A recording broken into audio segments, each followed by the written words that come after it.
خانم کو دیکھ کر طارق کی آنکھیں چمکی تھیں۔ وہ جس مقصد کے لیے آیا تھا اسے ہر قیمت پر پورا کرنا چاہتا تھا۔ او، بھاگنے میں کوئی کمی نہیں چھوڑی تم نے۔ دیکھ رہے ہو محلے والوں، میں نے عزت سے رشتہ بھیجا تھا اس کے لیے، لیکن نہیں، انکار کر دیا۔ اب پتہ چلا مجھے کہ یہ معصوم چہرے کے پیچھے کتنی شاطر لڑکی چھپی ہے۔ وہ پھر چلایا تھا۔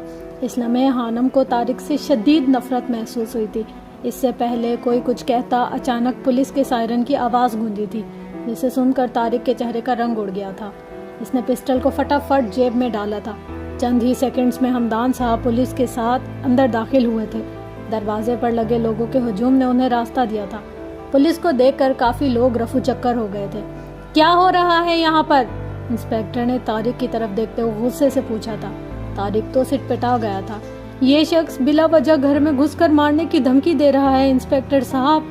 آسیہ بیگم کا گلا روند گیا تھا۔ اس سے پہلے طارق کچھ کہتا 2-3 سپاہیوں نے آگے بڑھ کر اسے ہتھ کڑی لگائی تھی۔ جب ماہم نے ہمدان انکل کو کال کی تھی وہ ابھی زیادہ دور نہیں گئے تھے۔ علاقے کے کمشنر انہیں اچھی طرح سے جانتے تھے۔ ان کے فون کال کرنے پر ایس پی خود آیا تھا طارق کو گرفتار کرنے۔ معذرت چاہتے ہیں سیٹھ صاحب، ایس پی ہمدان انکل سے مخاطب ہوا تھا۔ معذرت کی ضرورت نہیں ہے، اسے لے جائیں اور کڑی سے کڑی سزا دیں، وہ طارق کی طرف دیکھ کر خونخوار لہجے میں بولے تھے۔ پولیس طارق کو لے کر چلی گئی تھی۔ آپ سب لوگ بھی اپنے اپنے گھروں کو چلیں، امام مسجد نے باقی رکے ہوئے لوگوں کو دیکھتے ہوئے کہا تھا، جو تماشائی بن کر تماشا دیکھ رہے تھے، جو اتنے بزدل تھے کہ حق کے خلاف آواز نہیں اٹھا سکتے تھے۔ وہاں ہر شخص کو اپنی جان پیاری تھی۔ ہمارے معاشرے کا یہی المیہ ہے، جہاں پر کوئی غریب لڑکی تھوڑی سی ابھرتی ہے اسے یوں خاموش کروا دیا جاتا ہے، بہت سی لڑکیوں کو بے موت مار دیا جاتا ہے۔ امام صاحب، مجھے آپ سے ضروری بات کرنی ہے۔ ہمدان صاحب نے امام مسجد کو جاتے دیکھا تو کہا۔ وہ رک گئے تھے، اور ساتھ میں وہ سمجھدار اور عقل مند حاجی بھی تھا جو محلے کا سربراہ کہلاتا تھا، جس کی اپنی بیٹی کی بارات نے عین موقع پر آنے سے انکار کر دیا تھا۔ وجہ جو بھی تھی، لیکن الزام لڑکی پر آیا تھا۔ طارق کہتا رہا، لیکن پولیس والوں نے اس کی ایک نہ سنی تھی، وہ اسے لے کر گئے تھے۔ جی کہیے، امام مسجد نے عزت سے جواب دیا تھا۔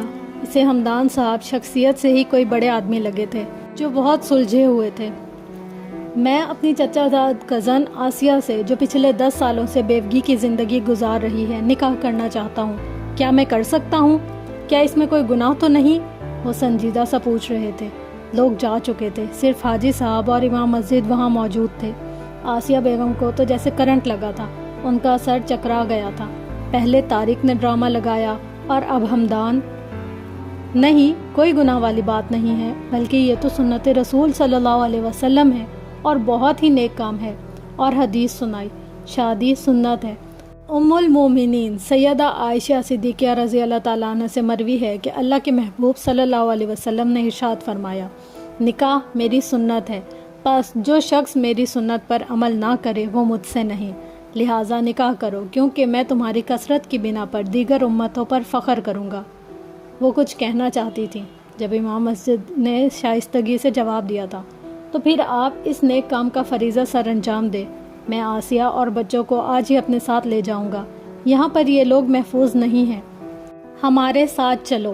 امام مسجد نے انہیں مسجد کی طرف چلنے کا اشارہ کیا تھا۔ وہ کچھ کہے بنا ان کے پیچھے چلے گئے تھے۔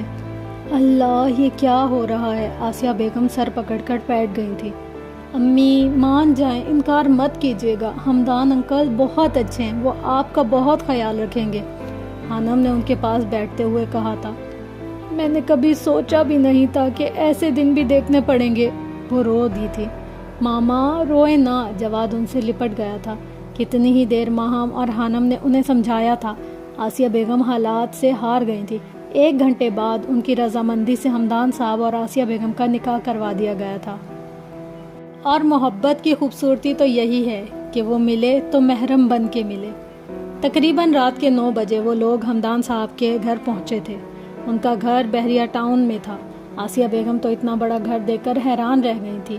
ایک بیگ میں چند کپڑے تھے جو ملازموں نے آگے بڑھ کر آسیہ بیگم کے ہاتھ سے پکڑ لیا تھا۔ وہ بہت روئی تھی، وہ سب ہی روئے تھے۔ ان سب کے لیے یہ حادثہ تکلیف دہ تھا۔ جتنا رونا تھا رو لیا تم نے آسی، آج کے بعد تمہاری آنکھوں میں ایک آنسو نہیں آئے گا۔ وہ کتنی سنجیدگی سے کہہ رہے تھے۔ وہ لاؤنج میں بیٹھے تھے۔ خانم کا سر درد سے پھٹ رہا تھا۔ طارق نے جو کیا تھا آج وہ ناقابل فراموش تھا۔ صبح وہ کتنی خوشی خوشی گئی تھی یونیورسٹی داخلے کے لیے، اب ایک ہی رات میں ان کی زندگی بدل گئی تھی۔ رضیہ، ماہین کے ساتھ والے کمرے کو ہانی اور ماہم بیٹی کے لیے صاف کر دو فٹافٹ، وہ حکم دے رہے تھے۔ ماہم غور سے ہر ایک ملازم کو دیکھ رہی تھی۔ اس کی تیز نظروں نے ملازمین کی گنتی بھی کر لی تھی۔ غلام دین، کھانا لگاؤ، میں فریش ہو کر آتا ہوں۔ جی حاجی صاحب۔ ملازم جو ان سب کو حیرت سے دیکھ رہے تھے اس کے حکم پر دوڑے چلے گئے تھے۔ آپ لوگ بھی فریش ہو جائیں بیٹا، وہ اوپر دائیں طرف ماہی کا کمرہ ہے، وہاں چلی جائیں اور چینج کر لیں سب، پھر کھانا کھاتے ہیں۔ ان کے کہنے کی دیر تھی، جواد نے اوپر کی طرف دوڑ لگا دی تھی۔ خانم اور ماہم آگے پیچھے سیڑھیوں کی طرف بڑھی تھی اور آسیہ بیگم بھی صوفے سے اٹھ کر ان کے پیچھے جانے لگی تھی۔ تب ہمدان کی آواز گونجی، کہاں جا رہی ہو آسی؟ ہمارا کمرہ ادھر ہے۔ آسیہ بیگم کے قدم رکے تھے، وہ اس بات میں سر ہلاتی ہمدان کے پیچھے چلی گئی تھی۔ ماہم نے مشکل سے اپنی مسکراہٹ ضبط کی تھی۔ اوپر مرو، خانم نے اسے گھورتے ہوئے کہا تھا اور وہ کھلکھلاتی اوپر کی جانب بڑھ گئی تھی۔ مارتھا کے بنا جارڈن کو گھر کاٹنے کو دوڑتا تھا۔ اس کی حالت بری تھی، بال بکھرے پڑے تھے، شیو بڑی ہوئی تھی، اب کوئی اس کا خیال رکھنے والا نہیں تھا۔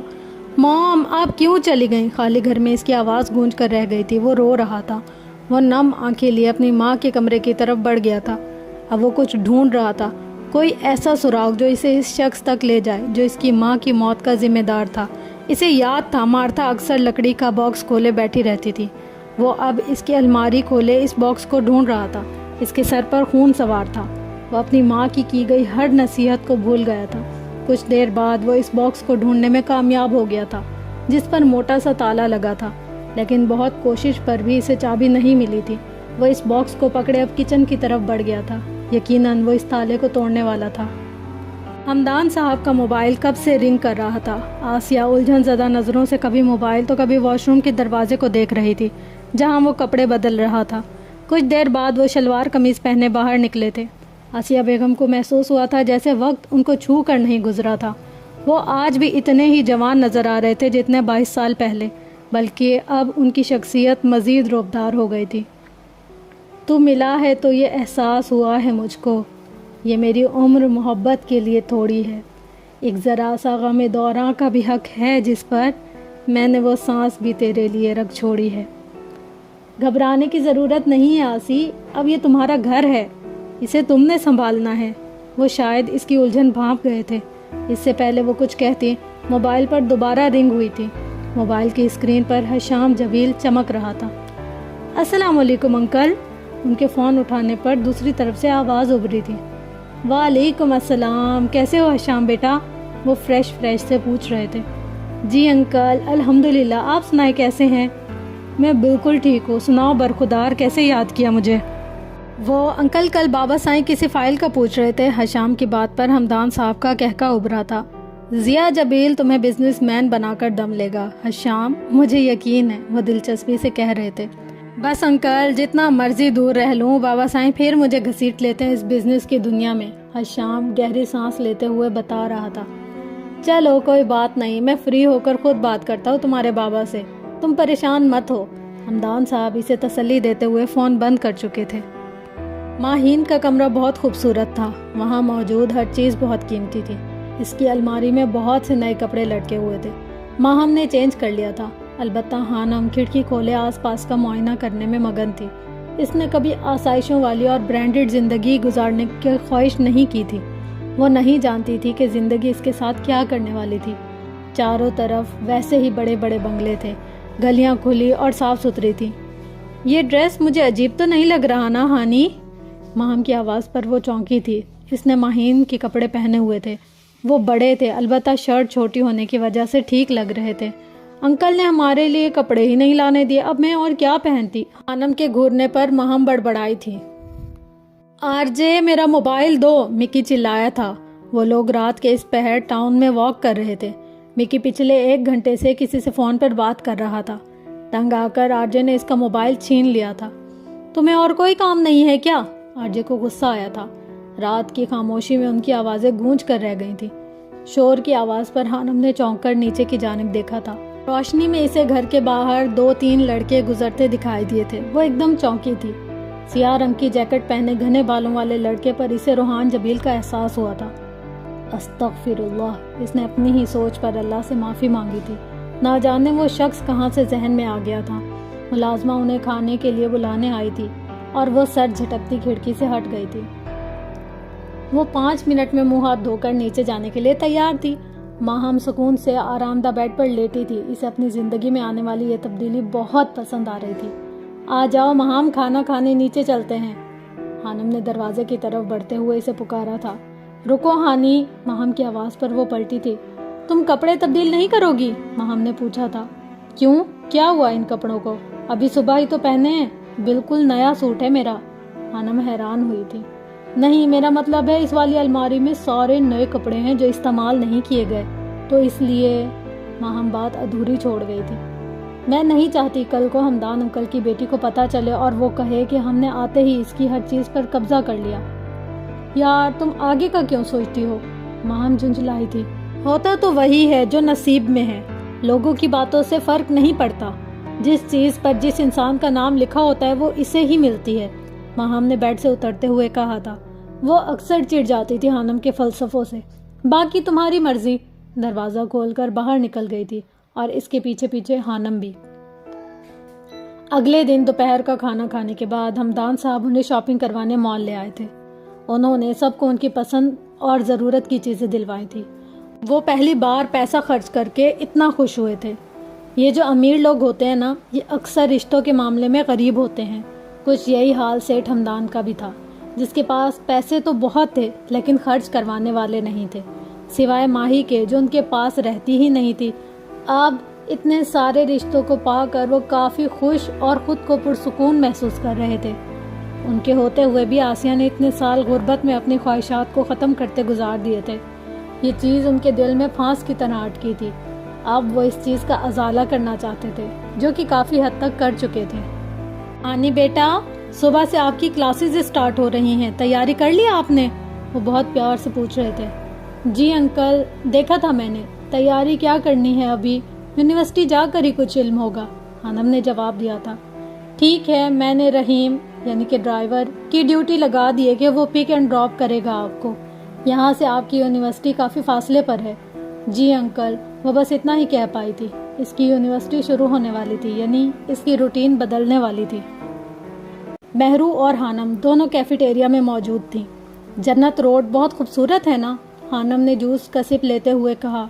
ہاں، تمہیں ہر چیز میں خوبصورتی نظر آتی ہے ہانی۔ اب دیکھ لو، سیمنٹ پتھر سے بنی اس روڈ میں کیا ایسی خاص بات ہے جو تمہیں یہاں بیٹھنا اچھا لگتا ہے؟ مہرو مسکرائی تھی۔ میں نہیں جانتی مجھے اس جگہ میں اتنی دلچسپی کیوں نظر آتی ہے۔ میں نہیں جانتی یہ روڈ مجھے کیوں اچھا لگتا ہے۔ شاید اس لیے کہ اس کا نام روڈ جنت ہے۔ وہ خود ہی اپنے سوال کا جواب دے چکی تھی۔ کیفے کے بالکل سامنے ان کا ڈپارٹمنٹ تھا۔ اچانک انہوں نے بہت سارے اسٹوڈنٹس کو ڈپارٹمنٹ کے اندر جاتے دیکھا تھا۔ یہ اسٹوڈنٹس اتنی جلدی میں کیوں جا رہے ہیں؟ کیا کوئی خاص وجہ ہے؟ خانم بڑبڑائی تھی۔ سب اسٹوڈنٹس جلدی سے آ جائیں، آرجے سنگنگ کرنے لگا ہے۔ ڈپارٹمنٹ کے گیٹ پر کھڑے ہو کر ایک لڑکے نے نعرہ لگایا تھا۔ آرجے کے نام پر خانم کے کان کھڑے ہوئے تھے۔ اسے اتنا یاد تھا کہ ماہم اور جواد کسی آرجے کے بہت بڑے فین تھے۔ وہ دونوں بھی اسٹوڈنٹ کے پیچھے پیچھے ڈپارٹمنٹ میں داخل ہوئے تھے۔ گیٹ سے اندر داخل ہونے پر دونوں طرف گراؤنڈ تھا۔ دائیں طرف اسٹوڈنٹ کا ایک ہجوم لگا ہوا تھا۔ ایک خوشگوار سی دھن خانم کے کانوں سے ٹکرائی تھی اور وہ بے خود سی اس ہجوم کی طرف بڑھتی چلی گئی تھی۔ ایکسکیوز می، تھوڑا سا سائڈ پر ہو جائیں پلیز، خانم نے آرجے کے گرد گھیرا ڈالے اسٹوڈنٹ سے درخواست کی تھی۔ وہ اسے دیکھنا چاہتی تھی اور پھر پتھر سے بنے بینچ پر گٹار ہاتھ میں تھامے گنگناتے شخص کو دیکھ کر خانم کو حیرت کا شدید جھٹکا لگا تھا۔ اس سے ڈپارٹمنٹ کی پوری بلڈنگ اپنے اوپر گرتی ہوئی محسوس ہوئی تھی۔ روحان جبیل یہاں؟ وہ بڑبڑائی تھی۔ وہ ایک جھٹکے سے پیچھے ہوئی تھی۔ کالج میں ہونے والی ایک ایک بات اور آرجے سے ملاقات اس کی آنکھوں کے سامنے گھوم گئی تھی۔ وہ اسٹوڈنٹ کے ہجوم سے پیچھے ہٹتی جا رہی تھی۔ اس نے کبھی خواب میں بھی روحان جبیل سے دوبارہ سامنا کرنے کا نہیں سوچا تھا۔ ہانی، کہاں جا رہی ہو تم؟ ادھر آؤ جلدی۔ مہرو نے اسے پیچھے ہٹتے دیکھا تو کہا، لیکن وہ شاک تھی۔ وہ کیفے واپس چلی گئی تھی۔ ملینیلز کیفے، جو بہت شاندار اور جدید طرز کا نہیں تھا بلکہ ایک عام سا اور سادہ سا کیفے تھا۔ اس کی خوبصورتی وہاں موجود درخت تھے۔ لمبے اور گھنے درختوں کے نیچے بنا یہ کیفے آنے والے کو اپنی طرف کھینچتا تھا۔ کیفے کے بالکل سامنے جنت روڈ کی دوسری جانب ان کا ڈپارٹمنٹ تھا، molecular biology and molecular genetics MMG۔ وہ اس سبجیکٹ میں ماسٹرز کرنے آئی تھی اور یہی ڈپارٹمنٹ کا نام تھا۔ کتنی ہی دیر وہ خاموش بیٹھی رہی تھی۔ کیا اسے سب یاد ہوگا؟ کیا پھر وہ مجھ سے کوئی بدلہ لے گا؟ خانم کے ذہن میں سوال کسی آندھی طوفان کی طرح اٹھ رہے تھے۔ کیا واقعی روحان جبیلی RJ ہے؟ اسے یقین نہیں ہو رہا تھا۔ جو بھی ہے، لیکن وہ میرے ڈپارٹمنٹ میں کیا کر رہا ہے؟ وہ سچ میں گھبرا گئی تھی۔ اس سے پہلے وہ مجھے دیکھے مجھے یہاں سے چلے جانا چاہیے۔ خانم نے فیصلہ کیا تھا، اپنا بیگ اٹھایا اور یونیورسٹی کی گیٹ کی طرف قدم بڑھا دیے تھے۔ وہ تیز تیز چل رہی تھی، جیسے ابھی وہ اسے دیکھ لے گا اور پھر ٹیچر جی کہہ کر اس کا مذاق اڑائے گا۔ بڑا گیٹ باہر سے آنے جانے والوں کے لیے تھا، جبکہ وہ دوسرے تھوڑے سے فاصلے پر بنے چھوٹے گیٹ کی جانب بڑھ گئی تھی، جس سے باہر نکلنے پر ایک چھوٹا سا راستہ بنا تھا جو برج تک جاتا تھا۔ یہ راستہ پیدل آنے جانے والے اسٹوڈنٹس کے لیے تھا، جس کے دونوں جانب باڑ لگی تھی۔ وہ اب تیزی سے برج کی سیڑھیاں چڑھ رہی تھی جو ڈبل روڈ کراس کرنے کے لیے بنایا گیا تھا۔ تقریباً 15 منٹ کے وقت میں وہ کیفے سے برج کراس کر کے اب ہاسٹل کے گیٹ کی جانب پہنچ گئی تھی۔ یونیورسٹی کی دوسری جانب ہاسٹل ایریا تھا، جو باہر سے برج کی مدد سے اور اندر سے انڈر پاس کی مدد سے یونیورسٹی سے ملحقہ تھا۔ انکل، میں سوچ رہی ہوں کہ ہاسٹل شفٹ ہو جاؤں۔ یہاں سے یونیورسٹی کا فاصلہ بہت ہے، کافی ٹائم لگ جاتا ہے، اور پھر میری کلاسز بھی سیکنڈ ٹائم ہوتی ہیں۔ انکل رحیم صبح جواد کو چھوڑنے جاتے ہیں اور پھر 12 بجے مجھے یونیورسٹی لے کر جاتے ہیں، پھر جواد کو لے کر آتے ہیں اور پھر شام کو واپس مجھے۔ وہ سارا دن اسی کام پر لگے رہتے ہیں۔ وہ آج پہلے دن یونیورسٹی گئی تھی اور اسے اندازہ ہو گیا تھا کہ بحریہ سے یونیورسٹی کا سفر کافی ہے، اور ٹریفک کی وجہ سے وہ آج پہلے ہی دن لیٹ ہو گئی تھی۔ بہت سوچنے پر اس نے ہمدان انکل کے سامنے تجویز پیش کی تھی۔ لیکن ہاسٹل میں رہنے کی کیا ضرورت ہے؟ آسیہ بیگم پریشان ہوئی تھی۔ امی، پریشانی ہوگی نا سب کو۔ اب 1-2 دن تک ماہم کا رزلٹ آ جائے گا، پھر اس کا ایڈمیشن ہوگا۔ ڈرائیور انکل کس کس کو پک اینڈ ڈراپ کی سروس دیں گے؟ اور پھر میری کلاسز بھی شام تک ہوتی ہیں، باقاعدگی سے ہوتی ہی نہیں ہیں۔ خانم نے تفصیل سے جواب دیا تھا۔ ہمدان انکل گہری سوچ میں تھے۔ لیکن بیٹا، ہاسٹل میں تو کافی مشکل ہوگی نا، وہاں کا رہن سہن، ماحول اور پھر کھانا پینا۔ وہ بھی فکر مند نظر آ رہے تھے۔ انکل، میں سنبھال لوں گی سب، اب ایڈمیشن لیا ہے تو مشکلات بھی برداشت کرنی پڑیں گی نا۔ وہ مسکرائی تھی۔ ایک بار پھر سوچ لیں۔ جی انکل، میں نے سوچ سمجھ کر فیصلہ کیا ہے۔ ہمدان، آپ بھی اس کا ساتھ دے رہے ہیں؟ یہ تو جذباتی ہے، چھوٹی چھوٹی باتوں پر گھبرا جاتی ہے۔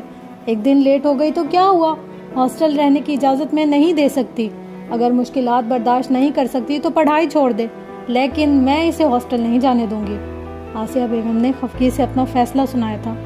امی، آپ یوں کہیں نا کہ آپ کا دل نہیں لگے گا ہانی کے بغیر۔ ماہم نے منہ بنایا تھا۔ اور امی، آپ بالکل مت جانے دینا اسے۔ ابھی کچھ دن پہلے میں نے ایک ڈرامے میں ڈائیلاگ سنا تھا کہ ہاسٹل میں رہنے والی لڑکیوں کے رشتے نہیں آتے۔ ماہم نے اپنی طرف سے کام مکمل کیا تھا۔ ماہم، بری بات بیٹا، ایسے نہیں کہتے، ہمدان انکل نے اسے ٹوکا تھا۔ ہائے اللہ نہ کرے، آسیہ بیگم کا دل دہل کر رہ گیا تھا، جبکہ خانم کے گھرنے پر ماہم نے مشکل سے اپنی مسکراہٹ ضبط کی تھی۔ ایسا کچھ نہیں ہے آسیہ، وہاں سب اچھا ہے۔ ویسے تو وہ لاہور میں رہنے والوں کو ہاسٹل الاٹ نہیں کرتے، لیکن میرے جاننے والے ہیں، انشاءاللہ کام ہو جائے گا۔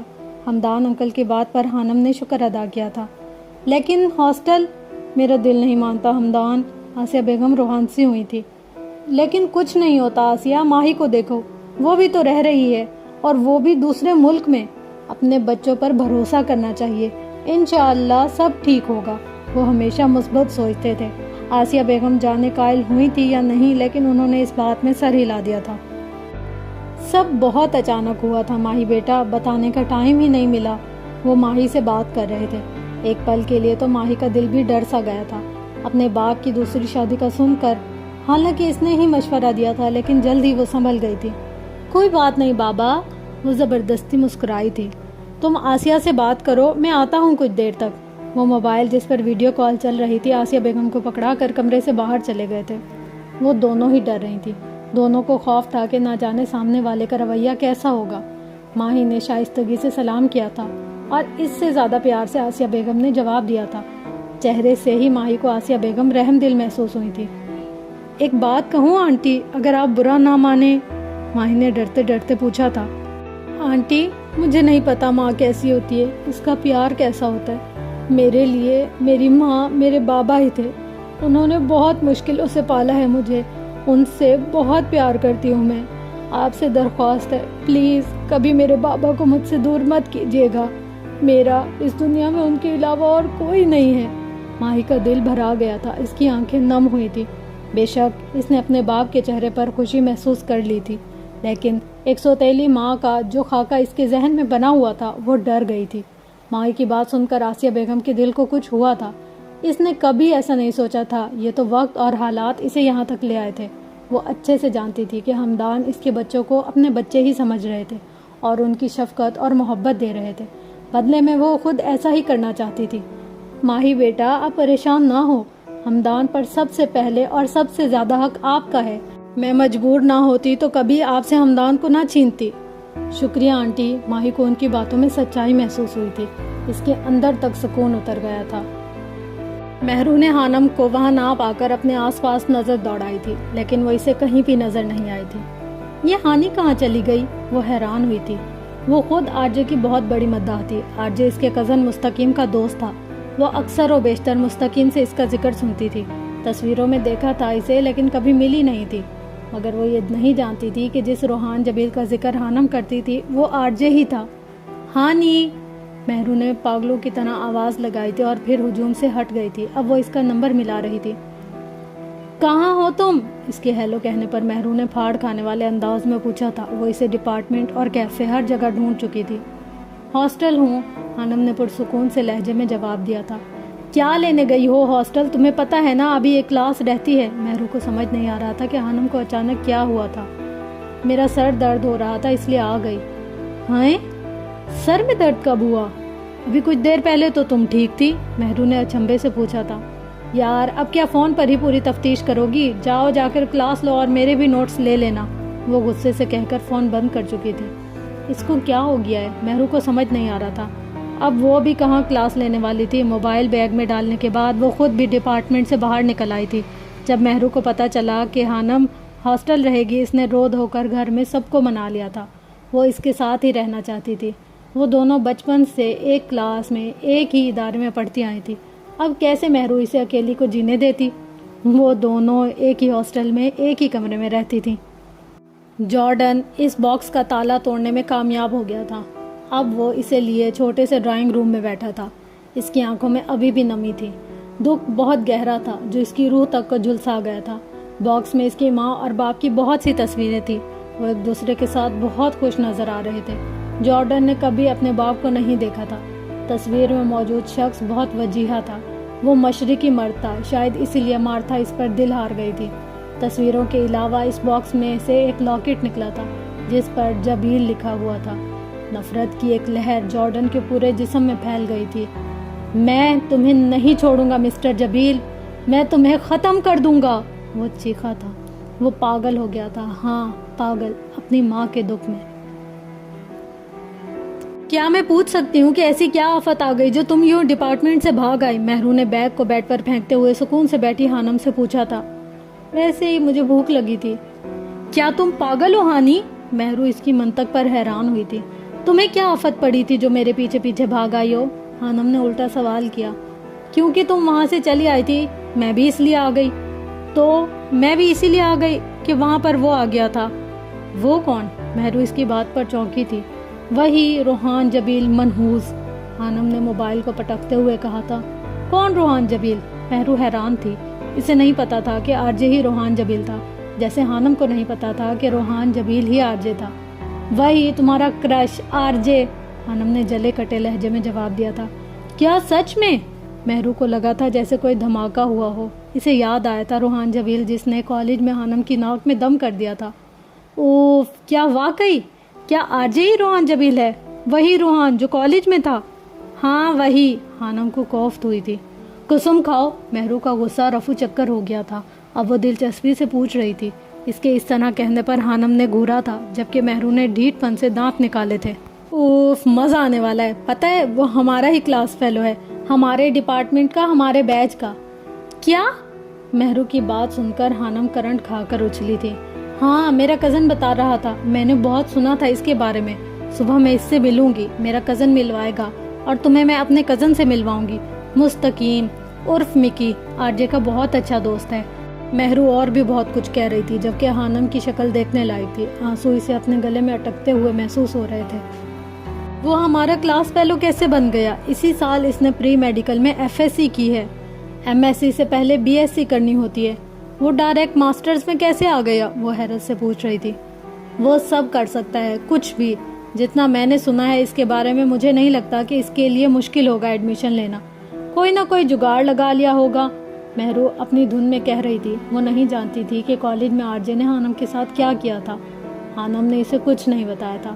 اس نے حانم کے چہرے پر غور نہیں کیا تھا جس پر پریشانی واضح تھی۔ کیسی ہیں آپ بی جان؟ اور بابا سائیں کیسے ہیں؟ حشام نے گاڑی پارک کی اور باہر نکلتے ہوئے کان سے لگائے فون پر بی جان سے پوچھ رہا تھا۔ میں ٹھیک ہوں، تمہارے بابا پچھلے 3 دن سے بزنس ٹور پر گئے ہیں۔ میرا فون نہیں اٹھایا اور نہ خود کال کی ہے، بی جان افسردہ سی کہہ رہی تھی۔ ان کے لہجے میں دکھ محسوس کر کے حشام کا دل دکھا تھا۔ ایک بات پوچھوں آپ سے بی جان؟ حشام نے مال میں داخل ہوتے ہوئے پوچھا تھا۔ وہ کچھ ضروری چیز لینے آیا تھا۔ ہاں پوچھو بیٹا۔ بی جان، بابا سائیں آپ سے اتنی محبت کیوں نہیں کرتے جتنے چھوٹے بابا سائیں؟ سید حیدر جبیل، جنہیں سب لوگ شاہ جبیل کہتے تھے، چھوٹی ماں عائشہ جبیل سے کرتے تھے۔ ان کے اس دنیا سے جانے کے بعد بھی چھوٹے بابا سائیں نے دوسری شادی نہیں کی۔ وہ اب تک انہیں چاہتے ہیں۔ اور ایک میرے بابا سائیں ہیں جنہیں آپ کی ذرا فکر نہیں ہوتی۔ جس سوال سے بی جان ڈر رہی تھی کہ ان کی اولاد ان سے وہ سوال نہ کرے، وہی سوال آج حشام کے لبوں پر آ ہی گیا تھا۔ بی جان کا دل دکھ سے بھر گیا تھا۔ وہ ضیا جبیل کی پسند نہیں تھی، وہ ان سے عمر میں بڑی تھی۔ بی جان سے شادی ضیا جبیل نے اپنے خاندان کی روایات کے لیے کی تھی۔ ان کے خاندان میں لڑکے اور لڑکیوں کی شادی سید خاندان میں ہی کی جاتی تھی۔ نہیں تو ایسی بات نہیں ہے بیٹا، وہ مجھ سے بہت پیار کرتے ہیں اور خیال بھی رکھتے ہیں، بی جان نے جھوٹ بولا تھا۔ اچھا مجھے کچھ کام ہے، ہم پھر بات کرتے ہیں۔ وہ حشام کی بات سنے بنا ہی فون بند کر چکی تھی۔ حشام ایک گہری سانس لے کر رہ گیا تھا۔ وہ سر جھٹک کر کچھ چیز لینے کے لیے شیلف کی طرف بڑھا تھا جب اچانک چونکا۔ اسے کچھ فاصلے پر ایک لڑکی سفید اسکارف سے حجاب کیے کھڑی نظر آئی۔ اس کے چہرے کا رخ دوسری جانب تھا۔ حشام ٹھٹکا تھا۔ اسے سفید دوپٹہ اوڑھے کالج کے ایک کمرے میں بیٹھی حانم یاد آ گئی تھی۔ وہ بے اختیاری سے اس لڑکی کی جانب بڑھا تھا۔ ایکسکیوز می، حشام نے پکارا تھا۔ لڑکی نے مڑ کر دیکھا تھا اور پھر اپنے سامنے کھڑے شخص کو دیکھ کر وہ حیران رہ گئی تھی۔ حشام جبیل! ماہی کا منہ حیرت سے کھل گیا تھا۔ وہ شش و پنج میں مبتلا تھی۔ اس دشمن جان کو تکنے لگی۔ کبھی خود کو خود سے جھگڑتے دیکھا، کبھی شب تنہائی میں خود کو تڑپتے دیکھا۔ روئے اتنا کہ دامن بھگو دیا آنسوؤں سے، تو کبھی روتے روتے خود کو مسکراتے دیکھا۔ کبھی ناراض ہوئے خود سے اتنا کہ مر جانا چاہا، تو کبھی آئینے میں خود کو مناتے دیکھا۔ کبھی مسکرانے لگے دیکھ کر تصویر تیری، تو کبھی آنسوؤں میں خود کو ڈبوتے دیکھا۔ کبھی جنون عشق میں لکھ دیا نام تیرا دیواروں پہ، تو کبھی بے بسی میں تیرا نام خود کو مٹاتے دیکھا۔ کبھی بہت تڑپا میں تیری یاد کے عالم میں، تو کبھی تجھے یاد کر کے خود کو بہلاتے دیکھا۔ اتنا سب ہونے کے بعد فقط ایک تجربہ ہوا حاصل کہ تیرے بعد جب بھی دیکھا تو خود کو سنبھلتے دیکھا۔ اگلے دن حانم خود کو پرسکون کر کے ڈپارٹمنٹ گئی تھی۔ اس نے خود سے عہد کیا تھا کہ وہ آرجے کو پہچانے گی نہیں، اور اسے بھی میں یاد نہیں ہوں گی۔ حانم نے خود کو تسلی دی تھی۔ وہ دونوں ابھی ڈپارٹمنٹ سے کچھ فاصلے پر تھی جب دوسری جانب سے اچھلتے کودتے ڈپارٹمنٹ کی طرف آتے مکی کی نظر مہرو کے ساتھ چلتی حانم پر پڑی تھی۔ وہ دنگ رہ گیا تھا۔ وہ ایک جھٹکے سے رکا تھا۔ اسے اپنی آنکھوں پر یقین نہیں آ رہا تھا۔ مہرو کے ساتھ جو لڑکی تھی، کیا وہ واقعی وہی تھی جسے وہ جانتا تھا؟ وہ 100% وہی تھی۔ ہانی، مکی نے زیر لب دہرایا تھا۔ اس نے کبھی خواب میں بھی نہیں سوچا تھا کہ وہ ہانی کو یوں اپنے سامنے دیکھے گا۔ مکی، مہرو کی آواز پر اس کا سکتہ ٹوٹا تھا۔ مہرو حانم کو اپنے ساتھ لیے اسی کی طرف بڑھ رہی تھی۔ کہاں گم ہوتے ہو تم مکی؟ اس سے ملو، یہ ہے میری سب سے پیاری دوست حانم عرف ہانی۔ اصل جھٹکا تو مکی کو اب لگا تھا۔ اسے محسوس ہوا تھا کہ اس کے کانوں نے کچھ غلط سنا۔ حانم، یہ نام وہ کتنی مرتبہ آرجے کے منہ سے سن چکا تھا۔ اس کے فرشتوں کو بھی خبر نہیں تھی کہ ہانی ہی حانم تھی۔